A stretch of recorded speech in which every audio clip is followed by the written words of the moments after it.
And I think the community members and all of you have done an exceptional job in maintaining that vision of the community, because it is exceptional. It is beautiful.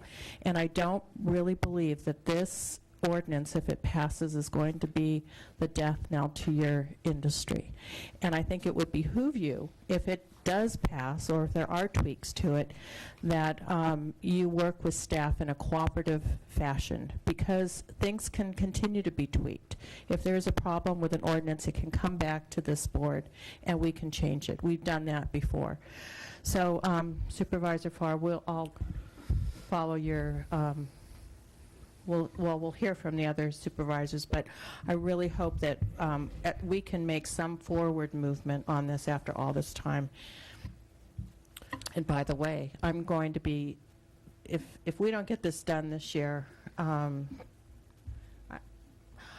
you've been so involved in this process, Supervisor Farr, and you've been such a strong advocate for your community and really trying to find a balance. And so I just have always appreciated your input and your recommendations. So look forward to hearing. Supervisor Carbajal and then Lavanino. Thank you. You know, I do appreciate everybody who came and spoke today, and clearly something's amiss. Something went wrong in our process, and I think, you know, when we look at the Planning Commission, it was 4-1. I appreciate the individuals who really touched on the fact that we need to find some way to tweak this. The question is, what form does that take? And what is that next step to be able to have those focused conversations? It is Supervisor Farr's district, so I look to her to define how we could move forward to incorporate a lot of the concerns that have been heard today. But I think it's a balanced approach, not throw the baby out with the bathwater. I think we're a little bit beyond that. The question is, how can we come out with a win-win, as somebody said, to try to salvage the good work that's been done, but to also consider a lot of the concerns that people have expressed. I think there's also a lot of misinformation, and somehow I'm hoping that a process where this could be further flushed out and finalized would be good for everyone. I'm an optimist. I'm always hopeful that we could get to a better place. But I look to, I want to validate the concerns that people raised, because while I disagree with some about throwing the baby out with the bathwater, there's got to be something wrong if somehow that step has not happened where we've coalesced. You know, I'm fine with having a number of people saying, I disagree with the product, but the number of those concerned have shrunk.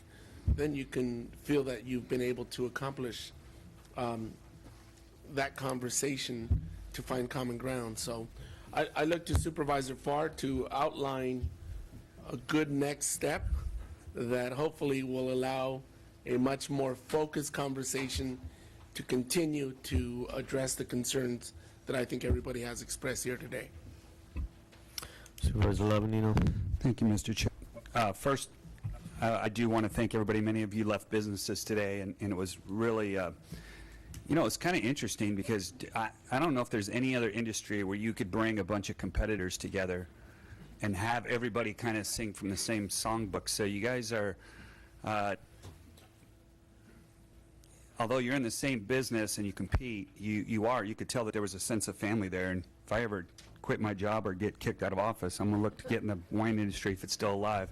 So I was also very proud. I just recently got back from vacation and flew 9 hours somewhere, and right on the menu right there was some good Santa Barbara County wine, so that was pretty cool to see. I also learned today that wine is fruit, so maybe I'm eating healthier than I thought I was, so that's good too. So, you know, Dr. Russell, I really did appreciate you standing up and fighting for your staff. I totally disagree with you, but I do appreciate that you did that. I would have liked to see you doing it this morning, but in the afternoon was okay as well. So that was good to see. For me, I guess I'm like, I think I'm thinking opposite of everybody else too. So I'm looking at this and saying, why is it so hard to find a resolution? And for me, it's because I don't really understand what the problem is right now. So for me, it feels like we are spending $600,000 in 5 years and a lot of staff time and energy chasing a problem that I'm not really super sure that it exists. And I know Supervisor Farr gets some phone calls, and I understand where they originate. That tends to be an area that does generate some concerns for a bunch of different county issues. But, if you're not really 100% sure what the problem is, it's really difficult to come up with a solution. So I look at this as a really thriving industry that's creating a lot of jobs. It's elevating the status of Santa Barbara County throughout the world. And, I'd rather see us spend our time on maybe looking for ways to assist the industry and maybe identifying some areas where you could come up with a production facility so most of your stuff wouldn't have to get sent out of the county.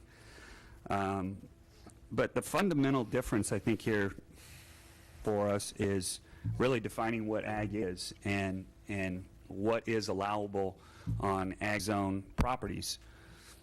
I think that's really the core, because when you start breaking it down and saying, okay, well, the growing of the grapes is, and maybe the harvesting of the grapes is, but the selling of the wine is not, I think that's where then you have to decide, okay, I have to come up with some rules on how to define that and those types of things.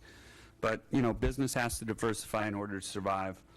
And I know it's not on ag zone property, but when we were talking about libraries, it just popped into my head that the Santa Maria Public Library, you go in there and yes, you can sit and read a book, but they also have a coffee shop there. They also have a little gift shop where you can buy books. They also rent out meeting rooms where people can come and hold seminars and those types of things.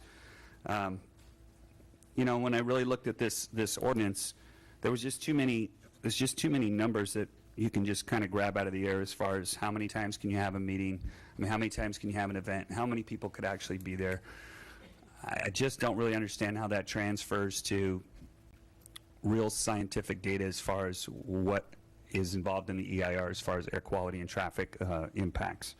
So, I think the other main thing that I was hearing today is our side over here saying, wow, we've had a lot of meetings and so we've received a lot of your input, and you guys saying, well, we've never been heard. Just because we have a public meeting doesn't mean, I think that's the disconnect, is we say, well, we've heard you because you had your 3 minutes at the Planning Commission, or you had 5 meetings and so you've all had your piece. But if we don't incorporate anything that you've said into the plan, then it really doesn't, that's where you feel like you're not being heard. So I think going to a task force type of situation where maybe it's more of a relaxed atmosphere, and I don't know how that would work because it would have to be a public meeting. But if there's more Pour some wine. yeah, We'll if just there's take more, care of it right there. yeah, that's a good start. But if there's more give and take, I think it sounds like most people could live with something that they felt like they had ownership of it. But a 3-minute or a minute and a half speech that they're giving is not conducive to coming up with a good workable product that they all have to live with. So I'm sure Supervisor Farr will, in her infinite wisdom, come up with a great idea on how to fix this. But no, that's where I'm at. Okay, well, I'm going to take the opportunity to, do you have your light on? Okay, well, just 1 second. There's just one line here that I'm going to point out, and there's a lot of things that I could go through and point out, but this tasting shall be by appointment only and limited to 20 winery visitors at any one time. This is for a Tier A winery, and who's going to make an appointment at a winery that they never heard of? Well, it's not a business model that everybody would run out and go get into, because, it's like I'm going to be the needle in the haystack, and somebody could potentially find me. And we can't ask people to make investments in in property and the infrastructure and the pressing equipment and the bottling equipment and all that stuff that has to happen for, you know, the chance that 20 people might come out and taste some wine. I just think that that's the level of I don't want to say tinkering. You know, this is you're just interfering with people's businesses, and these small wineries are going to be stillborn because you just can't make it on that kind of a model. And so, you know, I do think those are the kind of things that we need to have a lot more of a listen to the industry on those kind of things, because I know this industry wants young winemakers to come in here.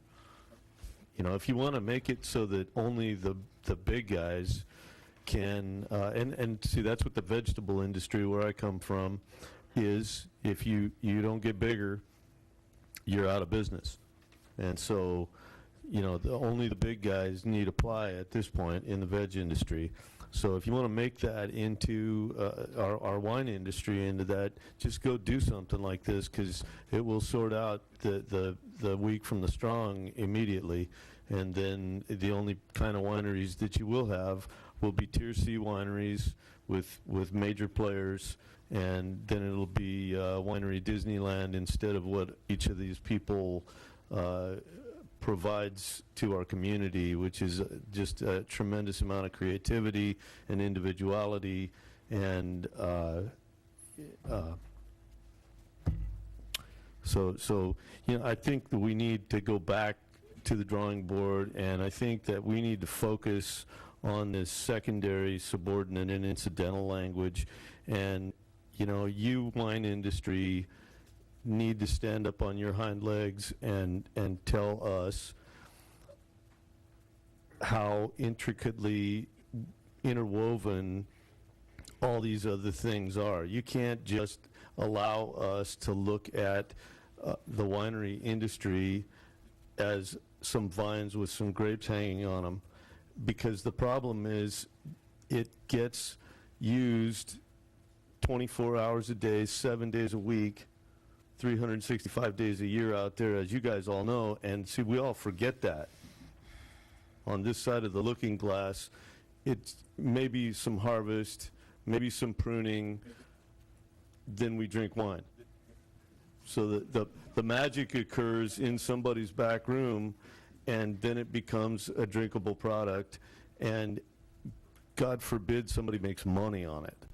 And so, you know, this is the paradigm shift that has to occur.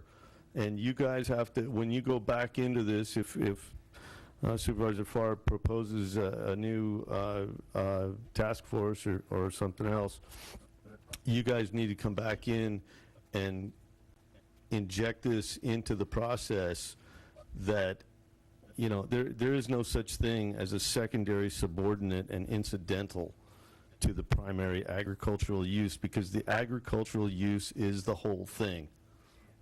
It's got to be the whole damn thing. And if you get a chance to go back into that room, don't squander it, because all of agriculture will thank you in the end, because, you know, we have the same problem in all the other places. You know, you guys just have the place everybody wants to get married. Nobody wants to get married at my cooler. So, but we all have the same problem. So, Supervisor Wolf and Supervisor Carbajal. You know, I don't even know where to start after that, Mr. Adam. You know, I don't, this That's is my cool. suggestion to... That's cool, because she's never speechless.